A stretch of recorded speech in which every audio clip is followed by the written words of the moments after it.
안녕하세요. 최동환 원장입니다. 진료를 하면서 참 감사하고 기쁠 때 중에 하나에 대해서 나누어 보겠습니다. 그때가 언제냐면, 환자분께서 저와의 치료를 다 마치신 후에 몇 달 혹은 1, 2년 만에 다시 오셔서 예전에 치료를 마친 이후 지금까지 계속 좋은 상태가 유지된다고 하실 때입니다. 또는 치료를 할 때보다 몇 달 혹은 1, 2년이 지난 지금 상태가 더 좋다고 하실 때입니다.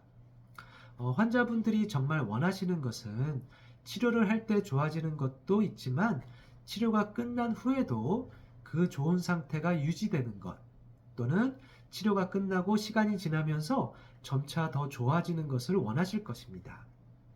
이런 이유에서 저는 진료를 할 때 식습관, 배변 습관 등 생활 습관을 시간을 들여 설명을 드리는 편입니다.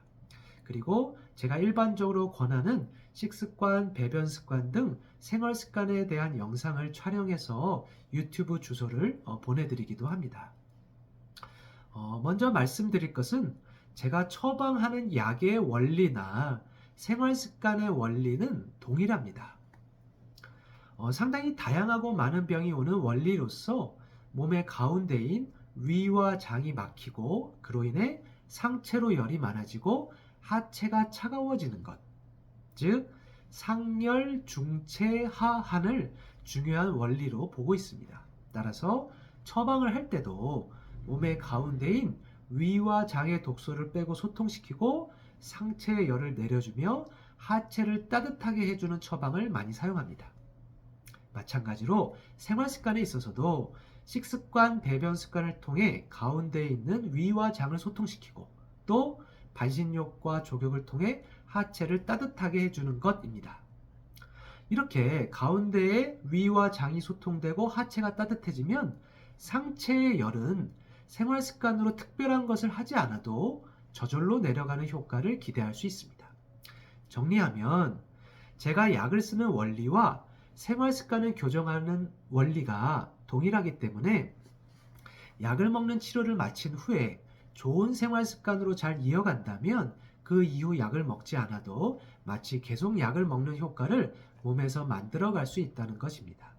한 환자분의 예를 들어 보겠습니다. 이분은 몸이 많이 안 좋아서 3개월간 식적과 담적을 치료한 약을 먹는 치료를 하셨고, 치료를 마쳤을 때 증상이 호전이 많이 되었지만 완전하지는 않았습니다.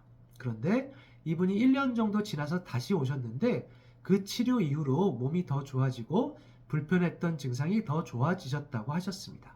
1년간 저와 이야기한 식습관, 배변 습관 등 생활 습관으로 잘 관리하셨다고 하셨습니다. 식적과 담적이 심한지를 살펴보기 위해서 누운 상태에서 명치를 눌러보니 통증도 별로 없었고 복진상으로도 좋아진 것을 확인할 수 있었습니다.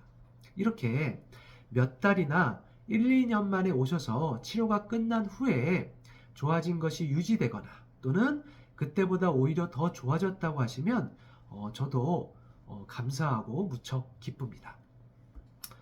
모든 분들이 이렇게 되는 것은 아니고 사실 이런 상황은 저의 노력만으로 되는 것이 아닌 것을 알기 때문입니다. 이런 분들이 오시면 하나님께 감사를 드리게 됩니다. 제가 일반적으로 권하는 식습관, 배변 습관 등의 생활 습관은 밑에 댓글에 영상 링크를 달아 놓을 테니까 참고하시면 좋겠습니다. 감사합니다.